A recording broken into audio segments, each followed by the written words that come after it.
kimda kim bir kunda 100 marta la havla va la quvvata illa billahil aliyyul azim deydigan bo'lsa, butun umr kambag'allik nima ekanligini bilmay o'tadi.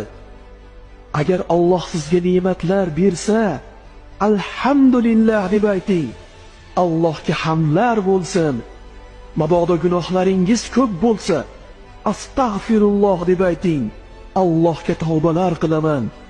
Mabodo Alloh rizqingizni kechiktirsa, la havla va la quvvata illa billah deb ayting. Allohdan boshqasida kuch-quvvat yo'q. Barcha kuch-quvvat Allohnikidir.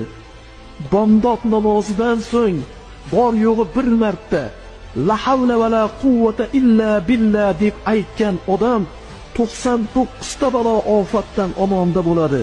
Va bu balo ofatlarning eng kichkinasi qalbda tinchlik va xotirjamlik yo'qligidir.